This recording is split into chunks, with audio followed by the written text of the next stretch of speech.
Okay, I've got the Wanderer down the bottom of my mountain and I'm going to start in mode number 1. There's 3 modes on the Wanderer and I'm going to see what sort of power the Wanderer has in mode 1. My first impression this morning up on top of the mountain was not very much. Okay, now as I'm accelerating around the corner, it's very slow. I would suspect that I could probably use this in rush hour traffic, but this area here, it's starting to go up the slope a bit, and I can definitely feel that there's no power at all. In fact, I'm struggling up here to get up this small slope. There's absolutely no torque whatsoever. The road itself isn't the best. It's been heavy rain recently, and so going around here is quite a challenge, and sometimes with rocks on the road and debris and so on, but it seems slow in number 1 mode. I guess you could use that if you're using your bike in rush hour traffic and you're going to work.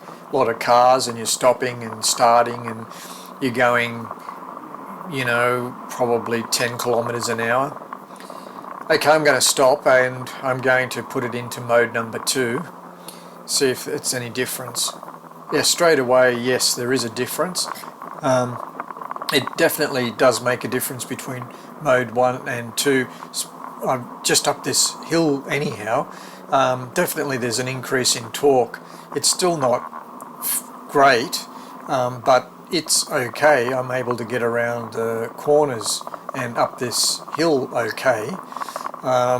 So it would appear that the modes not only limit the top speed that you can go, but the actual performance mapping is slightly different between the modes, which some of the other reviews really haven't talked about, but certainly on hills I can notice it immediately. So number 1, it's barely getting up there. Number 2, I can actually accelerate. I can feel the torque. I can feel it now pulling me around the corner. So mode 2 is okay. If the hill or gradient is much steeper, I would suspect that mode 3, which is something like I wouldn't say a sports mode for this type of bike, but I guess it gives a greater wide range of mapping for the controller, so maybe that would be best. So shortly up here I'm going to stop, and then I want to start up on the hill again, and I'm going to start in mode 3. I put it into mode 3 and straight away, as soon as I accelerate, I've noticed the difference. It's immediate difference. It's completely different. So level 1 and level 2, there's not a big step between those 2 settings, but you can notice between level 2 and 3 there's a big jump. So you can feel the response immediately. So I think it's perfect. So if you're in the countryside where you're going around narrow roads, then this setting is definitely the one to have. Because the mapping has changed, you are using more power, taking more power from the battery. But if you're going slow, in other words, you're going on a technical back road where there's a lot of bends and turns and hills, then you're not going to be using that power so much because you're not going to be going fast. So your range will still be basically the same as mode 2, I think. That's my opinion. It's purely because you're not going fast to drain the battery. You're not pulling all the current out of the battery all the time as if you were running it at 75 kilometers an hour flat out the whole time. So yeah, it feels good. It feels, as I said before, just like a normal bike. I can go around this corner, smoothly pull, accelerates out very nicely. One thing which I will mention is the coasting capability.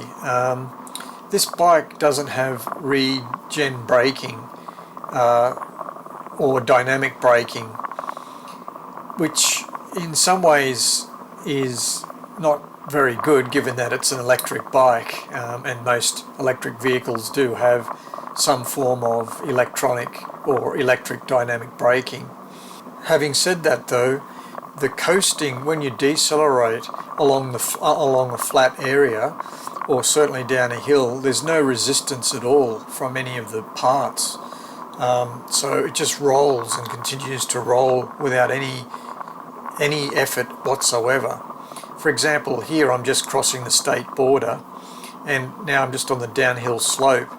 So from here I'm not using any power whatsoever. The throttle is completely off. I'm just rolling, and whilst I have to use the brakes, the normal mechanical brakes on the bike, it means I'm not using any power at all going around these corners. So in that respect, the coasting is quite good.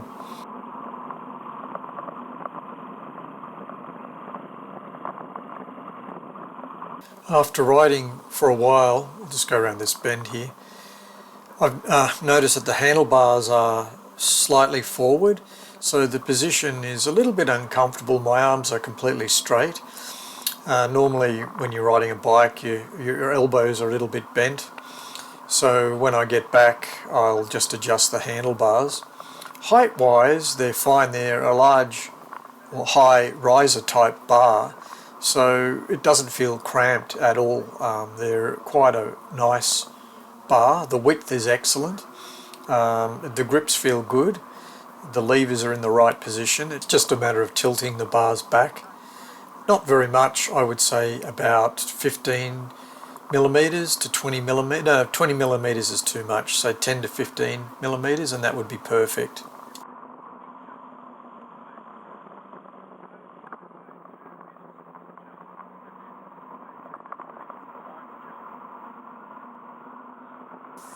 Just coming out now, out into a clearing, a small village. The seating position, it's upright. Your legs are back more than what I would have expected. They're not forward. So it's sort of like a semi-sports position, but you don't feel that cramped. I think it's because of the tall bar, the handlebars that make up for that. The seat is comfortable. I'd say very comfortable in comparison to even some bigger road bikes like my Honda 750 or Yamaha 900. This seat is very, very comfortable, so I would say Super Soco have done a good job on that, in that respect.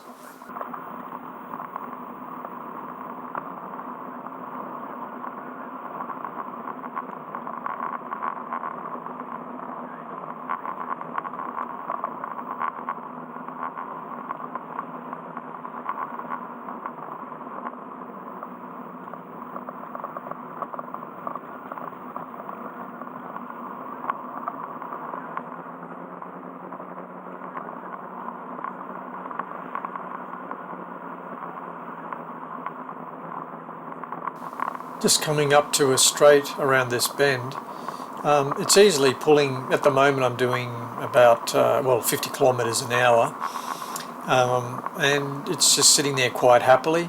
If I decelerate, it'll still continue to roll at 50 kilometers an hour for a while. The momentum is great. I've already talked about that previously, but it is good. So as the road opens out, these sweepers are great. It's just smooth, very quiet. The road noise is very minimal on these tyres. I talked about the tyres in my initial impressions video previously, but I am surprised, given the fact they're a type of off-road, on-road hybrid tyre. They're very smooth in the corners and quiet. So again, I think that's they did a good job picking those tyres. I'll mention the brakes Now, since the bike's new, I really can't judge the brakes yet. At the moment they're soft is the best way to describe them. The rear brake is virtually non-existent. I've only done 30 kilometres now, so that's normal. Any bike's like that until you run the brake pads in. I am noticing that they are getting a little bit better, especially around these roads here where I am using the brakes a lot. So I suppose at the end of this trip they'll be quite good. So how the brakes work is the front right-hand brake applies pressure to both rear and front brake pads, and the left brake lever applies brake pressure to the rear brake only. And that's good because as you're coming up to a corner, you can use both brakes, both left and right brakes, and slow the bike down. And then as you're going around the corner, if you find you're going still a bit quick, you can just apply the rear brake only. That way the geometry of the bike remains the same while you're cornering under braking. So I think that that's quite a good combination. They do feel firm. They're not. When I said they were soft, I didn't mean that they feel spongy. They're not spongy at all. They're quite firm. The actual brake levers are very firm. It's just that the actual stopping power of the pads against the calipers they're not bedded in yet, but they'll be there. They'll get there soon. So I think that that's a good feeling, those brakes, the way they work. So the front right does both rear and front, and the front left does just the rear only. And of course, normally when you're riding, you apply both front and back brakes equally. So yeah, it's a good feeling. I quite like it.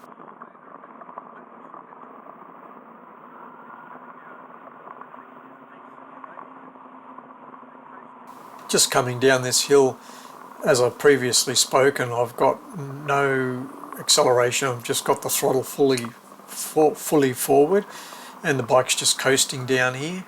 I'm using quite a lot of braking here. It's quite a steep hill, and it's no problem though. The bike's light. It's only 100 kilograms, so it's not a problem to go around here at speed. But the good part is I'm not using any energy. It's just rolling down the hill. Yeah, I think it's good. They're working very well.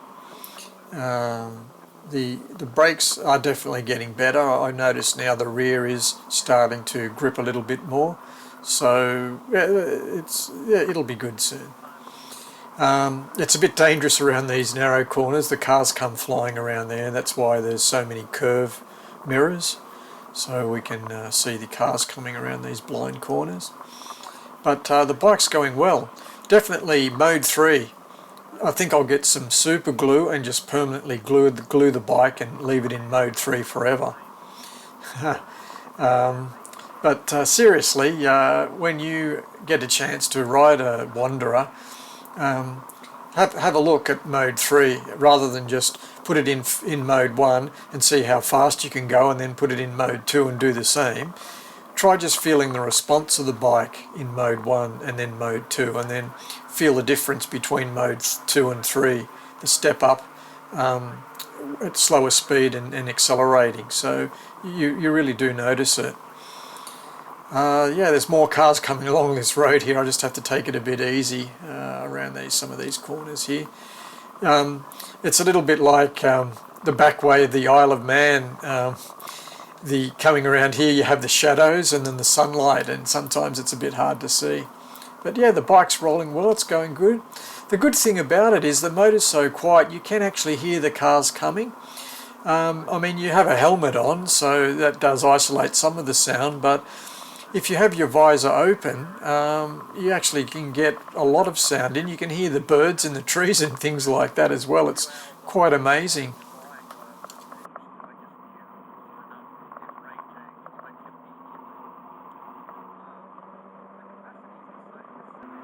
So at the moment I'm in mode 3 and I'm just following this car. What I'm going to do is I'm just going to put it... Oh, by the way, I'm doing about 50 kilometers an hour. So now I'm going to put it into mode 2. I'll just do that now, and then immediately the bike slows down. I'm doing 40 kilometers, 45 kilometers, that's it. It's flat out at the moment. You can see the car in front's pulling away from me. So not only does it change the power curve, it also, as I suggested before, it limits the top speed. So I'm doing 45 kilometers an hour in mode 2. But to limit the top speed just by cutting it off at a certain level, I can understand that, but to limit the performance, I don't know, it takes a lot away from the bike by doing that. Even in mode 1, if you said, okay, mode 1 I only want you to do up to 40 kilometers an hour, and then mode 2 up to 60, and mode 3 up to 80, you know, that's fine. That it does limit your top speed, but I'd like to be able to accelerate and feel the torque constantly, have constant torque the whole time. I think it would change the riding experience to a more positive riding experience. I really think for most of you, unless you're a first rider and you've never ridden any form of motorcycle before, you really won't understand what I'm saying. But if you have ridden any type of motorcycle and you play with these modes, you will find that mode 1 and 2, just there's no feeling, that the torque isn't there, it's not exhilarating, it's not exciting at all. So yeah, I'll just switch it back to mode 3, thank you very much. And we've just come to the end of this road here. It just goes on to the main road now. So this was just a short overview. I apologise, the audio isn't the best. I had to redo part of the audio in this video. I want to do a proper review with more cameras on the bike, and also once the tyres and brakes are running. It's a little bit unfair at the moment to say anything negative at all about the bike, because I have to take it easy on some of these wet roads and corners, and so maybe within a week I'll use it to commute to work, to and from work, and use it in the afternoons running around just to bed everything in, and then I'll do an updated video and give you my thoughts more from a performance point of view. But in summary, I guess I would say that the bike is good. It's a good bike for flat road conditions. It does definitely lack power for hills, and if you live in a hilly area and you want to use it every day in a hilly area, it may not be the best bike for you. But if you're just using it for commuting, or like I bought it to use on these narrow mountain roads where you're not really accelerating, this is fine. I think my first impressions is that it's quite a good bike for these type of roads.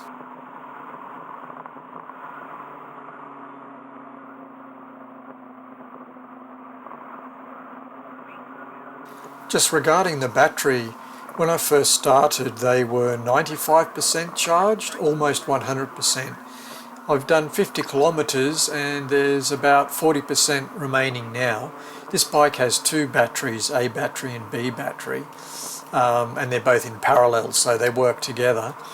But that's the sort of range that I'm getting, so I suspect by the time I get back home I would have done approximately 85, possibly 90 kilometers. And again, it purely depends on the speed of the bike. The faster you go, of course, the more current you're drawing from the batteries, and the shorter the time. I will review the battery in the next video, and I hope to be able to give you some other information as well after using the bike for a week or so. Thank you very much for watching. I do appreciate it. Please make any comments and anything that you'd like me to test in the next video. Thank you.